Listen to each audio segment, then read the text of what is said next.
Black Girl Missing is the name of a brand new true story movie that is coming to Lifetime channel very soon. Lifetime Television has partnered with Derrica and Natalie Wilson, founders of the Black and Missing Foundation, who serve as consultants on this Lifetime movie. Now, the movie is executive produced by Garcelle Beauvais, and Black Girl Missing takes its direction from Delmar Washington, and its script is written by Kale Futterman. The Black Girl Missing cast includes Garcelle Beauvais as Cheryl, Taylor Mosby as Marley or Peanut, and Iyana Halley as Lauren. Now, the movie plot of this crime drama has to do with Cheryl, a Black mom whose daughter goes missing while she's home from college. The frantic mother tries to get help from the authorities and the media, but they quickly dismiss the case, labeling Lauren as a runaway and sort of as just another Black girl missing. Lifetime's Black Girl Missing is threaded with important messages throughout this entire movie. One important message is there's heavy news coverage and public interest in white girl missing cases, but not in Black girl missing cases. Black Girl Missing, the movie, snaps back at that disparity. Now, set in Texas, this Lifetime true crime drama opens with Cheryl, a desperate mom looking for her missing daughter at night in a dense wooded area. And in the next scene, we see Cheryl waking up from this nightmare that she's had, and she heads to her daughter's room where she finds her safe. Now, Lauren is an attractive young Black woman who lives away at college, but she's home on a visit. But there's something strange about Lauren. Something isn't right. You know, what is it? To me, as I was watching the movie, it seemed like Lauren suffered with some sort of depression or some sort of mental anguish about something. She's also very secretive with her family. Now, in some scenes, we see Lauren as this doting big sister who braids her baby sister's hair, who she refers to lovingly as Peanut. Now, Peanut, or Marley, looks up to her big sister, Lauren, and Lauren seems to be worried about Peanut's mental health. I mean, Peanut feels isolated because they're in this brand new town. Recently, their father passed away, and Cheryl, played by Garcelle Beauvais, takes the family and moves across the country because she takes this new job as a vice principal at Blue Valley High. Her daughter Peanut attends that school, but Peanut feels uprooted. She's left her old friends, and Lauren picks up on her sister's lack of confidence in making friends at the school, and she tells her basically that she needs to be careful. She doesn't want her to get depressed. Now, while Lauren is braiding her little sister's hair, she's receiving these strange text messages. She's receiving phone calls. She's communicating with someone in secret. The scene in Black Girl Missing switches forward to Garcelle as Cheryl, and she's doing what most mothers do. She's in the kitchen, she's cooking, she's talking with her girls and trying to find out what's going on with them, particularly Lauren. She wants to know everything about Lauren. She's excited that her daughter's home from college, and she eagerly waits for Lauren to tell her everything that's going on at college. But again, Lauren is standoffish. She's not wanting to reveal much, but she does indicate that she has a lot going on in her life. And that sort of worries Cheryl, because like most mothers, who have daughters, you worry for them. You worry about who they're associating with. You're worried about what they're getting into, especially when they're away at college. Lauren drops a bombshell. Now, she wants to drop out of college. She also reveals that she's feeling somewhat depressed. Not just depressed, she feels empty, and she feels like she needs something else. Now, one of the issues that Black Girl Missing addresses too is this generation gap between mothers and daughters, especially now in 2020 and 2023. There's this generation gap. The teenagers and the 20-somethings seem to be more depressed. And the mothers can't really identify with that. And so they have this mother-daughter spat in the movie, and Lauren storms off, and it's the last time they see Lauren. So, they're in panic mode. They're trying to find her. They haven't heard anything from her. She's not answering the phone. She's not answering her texts. She's not buying anything. They've checked her bank records. She hasn't purchased anything. Cheryl, the mother, has tapped into her daughter's phone logs and finds out that she was last in contact with a white guy from the coffee shop who was her boss. And she found out that, Lauren stopped going to work. And so it seems like Lauren has this secret, very secret life, like a lot of young people do. They have secret lives. And it doesn't really matter sometimes how they grew up. They can grow up in the best of circumstances, but yet they tap into some other world or tap into some other way of living that's extremely different from how they were raised. Another theme that runs throughout this movie is the fact that they have to keep up appearances for social media and in public. Now, the daughters both bring this out a couple of times during the movie. It's like they have to fake their way through life so that nobody knows that they're struggling, so that no one knows what they're going through, because no one must know what your troubles are.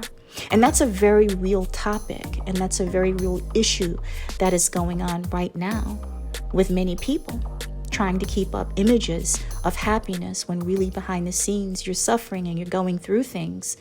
And so I like the way that the Lifetime movie sort of brings this out. So they're looking for Lauren. Okay, they can't find her. They're texting her. There's no answer. Lauren hasn't even posted the usual positive thought for the day on social media. So they know that something is wrong. They call her friends and they know nothing. Cheryl is trying to get help from the police, but the police don't seem to really be interested, which is surprising to her. The news media is not interested in the story either. And in the back room of the newsroom, they admit that her case isn't sensational enough. It isn't going to captivate the audience. So they encourage her to go to social media to try and drum up some interest that way. And this is offensive to Cheryl. They offended her. And so Cheryl really didn't know where to turn. She started doing her own investigation. She started putting up, these missing persons flyers. And eventually she gets help from the Black and Missing Foundation. Now, I told you the founders of the Black and Missing Foundation, they were consultants on this film. And so they brought in very real stories, I think, and sort of mixed them up. And that went into the plot of this movie. So these members of the Black and Missing Foundation, they are there to help Cheryl. They are equipping her with the tools that she needs. They bring attention to forgotten or overlooked stories of missing people of color. So they're very supportive, and they helped Cheryl navigate this very difficult, traumatic process of finding her missing Black daughter. Now, I won't give away the end. I won't give away the plot. But basically, Cheryl, I told you, launched her own investigation to find her daughter. So one other issue that I thought was really important that they brought up in the movie had to do with missing white girl syndrome. Now, throughout the movie, during this time that Cheryl is looking for her daughter and she's not getting any help from the media or the police, they show this family in the car or at home listening to these repetitive news stories about a white girl who has gone missing. And the community has really been concerned about this case. I think in the end, the woman wasn't even really missing, but it sort of spoke to the attention that this particular girl was getting because she was white.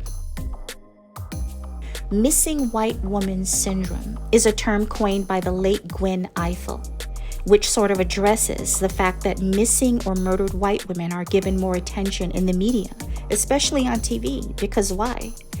Because some have suggested that there is some sort of racial hierarchy at play, that white women are considered more attractive, slimmer, more youthful, they're better mothers. And that if a missing or murdered Black woman is covered at all, if they're even covered, they focus more on her problems at home, domestic issues. She was an addict. She had a record. She liked to get high. Her husband was a criminal, whereas white women are seen as good mothers. She was a good mom, a jogger, someone who did a lot of work in the community. They had more respectable lives, so therefore they deserve more attention or something like that. I noticed personally that those type of stories get pushed in the algorithm. Black posts don't get pushed in the algorithm very often. I mean, they just don't. If it's about a white mother who was murdered, it gets a lot of attention, a lot of likes and shares, but Black girls, missing Black girls or murdered Black girls or women, those are not pushed in the algorithm. So a lot of, even in our community, we don't see the posts, right? Unless it has to do with a Black man and the police. Now those get pushed in the algorithm a lot. But when it comes to Black women, Black moms and Black wives and missing Black girls, you don't hear anything about it. Now, this is not to say that white cases do not deserve attention, and it's not to say that Black men who have had unfortunate incidences with the police, that they don't deserve the attention. Of course, they all deserve attention, but it should be equal. There should be some interest in Black women and what's happening to them. And that is just not happening. All right. Now, so that's the focus of your movie. I thought Garcelle Beauvais was brilliant in her role as the worried mother. And the other actresses were also very compelling. So at the end of the movie, they will show you some pictures of some missing Black girls who are still missing, and their cases haven't really been highlighted. I wanted you to take a look at the Tajay Baker case. I think I'm pronouncing that right, Tajay Baker. Now, her mom set up her own investigation and found her daughter safe at the end. I thought that was a remarkable story. Now, I don't know if that story went into the development of this script because it happened back in 2022, I think in the summer. So this script may have already been written and they may have already filmed it. But even if it wasn't part of the plot, it certainly is very similar to many missing girl stories. But this particular mom found her own daughter, who was a college student, who went missing.